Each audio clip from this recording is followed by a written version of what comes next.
What's up, my fellow creepers and things that go bump in the night? Welcome back to another episode of Creature of the Night. I am your host, Toxin, your friendly neighborhood sinner. You should know what to do. Slash that subscribe button and ding that little bell to let you know every time I upload so you can keep up to date with me, guys. Now, I got to see Dracula, guys, and let me just say, Caleb did an amazing job. Succeed in destroying this demon, all those who he's bitten will be freed from the curse.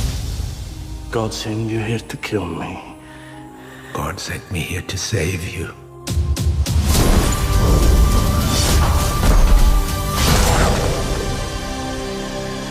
Guys, I'm going to give my rating right off the back. I'm going to give it 2 thumbs up just because, again, I am a fan of Caleb and I enjoyed the music. I enjoyed this film overall. But I'm going to give it a 6 out of 10 just because I felt like Gary Oldman's Dracula, the Bram Stoker Dracula, was a lot better in my opinion.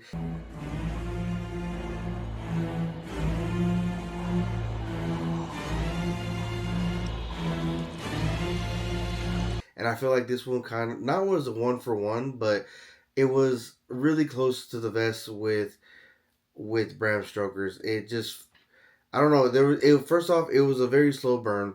I did like that it kind of dove into the past of Dracula, kind of giving us a little bit more of his backstory.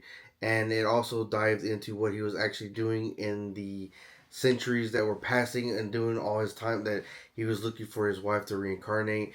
But it shows all the places that he traveled throughout the world and all the processes that he did to essentially find his wife, was physically going looking for her, luring her out with an elixir because he studied perfume and cologne, and he literally developed an elixir that literally hypnotizes women to do his bidding, which is insane. And if y'all know me, y'all know I love my fragrances. I was like, I need to get my hand on that. What did he say? That love potion number 9 or whatever the hell it is. It was amazing. So it was cool that they switched a lot of things up and they dove a little bit more into that, giving us a little bit more detail of what it was, essentially what was going on and what he was doing the whole time he was waiting for his beloved to be resurrected.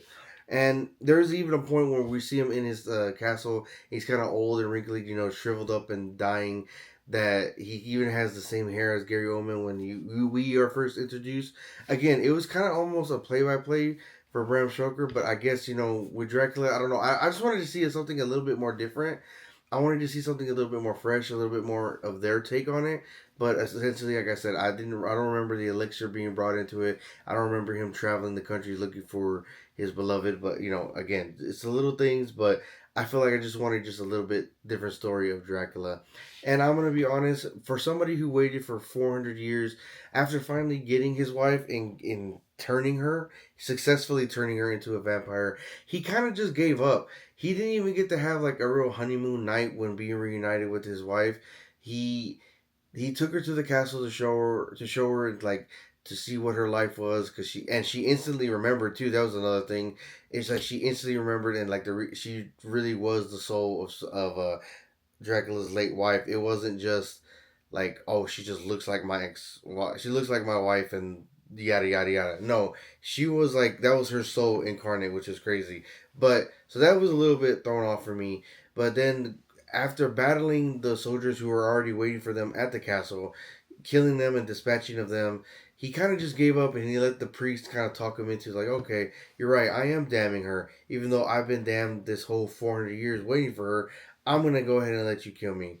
I beg your pardon? What guy ever said that? I don't know. Maybe I'm just missing here. Maybe I'm just being too hasty. I'm not sure. But it just seemed like he gave up after waiting for so long, Or maybe that was the thing. Because he waited so long, he just had no more will. He kind of got his prize, and that was that. But even for, like, to have the husband try to rescue the wife, after Dracula dying and fading to dust in the sun, she literally looks at her husband with, like, so much disgust, and I'm gonna bet money that at 100% they don't end up getting back together after this. So it kind of was like all for naught, if anything. You have fucked up now. So I don't know, guys. It was a bunch of mixed signals. I still give it 2 thumbs up just because it was enjoyable, and I give it a 6 out of 10 because I just feel like they did a lot of good things. I love the costume and the wardrobe and all that. I even love the music, which was done by Danny Elfman. That was another side note I wanted to wanted to throw in there was that Danny Elfman. I kind of associate him in my mind